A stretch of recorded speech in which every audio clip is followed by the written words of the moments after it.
സംസ്ഥാനത്ത് വിവിധ ജില്ലകളിൽ നിന്ന് ഇന്ന് പിടിച്ചെടുത്തത് 28 കിലോ കഞ്ചാവ്. തിരുവനന്തപുരം, എറണാകുളം, കോട്ടയം, പാലക്കാട് ജില്ലകളിലാണ് കഞ്ചാവ് വേട്ട നടന്നത്. പുറത്തുനിന്ന് ലഹരി കടത്തുന്ന മുഖ്യ കണ്ണിയും പാലക്കാട് പോലീസിന്റെ പിടിയിലായി.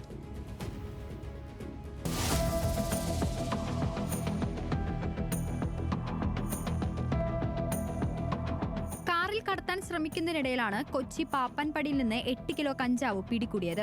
അന്യസംസ്ഥാന തൊഴിലാളികളായിരുന്നു കഞ്ചാവ് കടത്തിയത്. വിൽപ്പനയ്ക്കായി എത്തിച്ച കഞ്ചാവാണ് പിടികൂടിയത്. തലസ്ഥാനത്ത് വർക്കലയിൽ 5 കിലോ കഞ്ചാവുമായി പിടികൂടിയത് ഒരു യുവതിയെയാണ്. പാരിപ്പള്ളി സ്വദേശിയായ ചിഞ്ചുവാണ് അയിരൂരുള്ള വാടക വീട്ടിൽ കഞ്ചാവ് വിൽപ്പന നടത്തിയത്. കഞ്ചാവ് കിടപ്പുമുറിയിൽ ഒളിപ്പിച്ചിരിക്കുകയായിരുന്നു. രഹസ്യവിവരത്തെ തുടർന്ന് ഡാൻസ് ഓഫ് സംഘവും അയിരൂർ പോലീസും നാളുകളായി യുവതിയെ നിരീക്ഷിച്ചു വരികയായിരുന്നു. കഞ്ചാവിനൊപ്പം വിറ്റ് കിട്ടിയ 12,000 രൂപയും പോലീസ് കണ്ടെടുത്തു.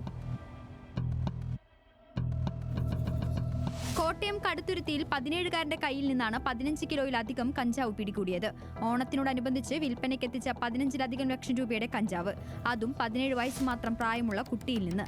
പ്രായപൂർത്തിയാകാത്ത കുട്ടി കഞ്ചാവ് വിൽപ്പന നടത്തുന്നെന്ന രഹസ്യവിവരത്തെ തുടർന്നായിരുന്നു എക്സൈസ് പരിശോധന.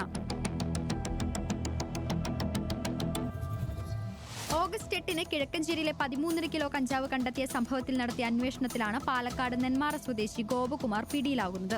അന്ന് പിടിയിലായത് വീട്ടിൽ താമസിച്ചിരുന്ന കിഴക്കഞ്ചേരി സ്വദേശി സുന്ദരനാണ്. ഇവരെ കൂടുതൽ ചോദ്യം ചെയ്തതിലൂടെയാണ് മുഖ്യ കണ്ണിയായ ഗോപകുമാർ ഇപ്പോൾ പോലീസിന്റെ വലയിലായത്. അയൽ സംസ്ഥാനങ്ങളിൽ നിന്ന് ലോറിയിൽ കടത്തിക്കൊണ്ടുവരുന്ന കഞ്ചാവ് വിവിധ പ്രദേശങ്ങളിലുള്ള വിൽപ്പനക്കാർക്ക് എത്തിച്ചു കൊടുക്കുന്നതാണ് ഇയാളുടെ പതിവ്. ഇയാളുടെ പക്കൽ നിന്ന് കഞ്ചാവ് വാങ്ങുന്നവരുടെ വിവരങ്ങളും പോലീസിന് ലഭിച്ചിട്ടുണ്ട്.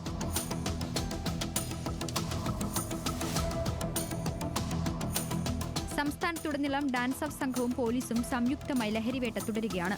ലഹരി കച്ചവടക്കാരെ പിടികൂടാൻ രഹസ്യവിവരങ്ങൾ പോലീസിന് വലിയ തോതിൽ സഹായകരമാകുന്നുണ്ട്.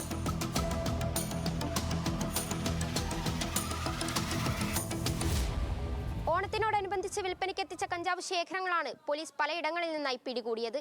വിൽപ്പനക്കാരൻ മുതൽ മുഖ്യ കണ്ണി വരെ പോലീസിന്റെ വലയിലായിട്ടുണ്ട്. പോലീസും ഡാൻസ് ഓഫ് സംഘവും സംയുക്തമായി ചേർന്ന് നടത്തുന്ന പരിശോധന ഇനിയും തുടരും. വിവിധ ബ്യൂറോകൾക്കൊപ്പം ന്യൂസ് മലയാളം, തിരുവനന്തപുരം.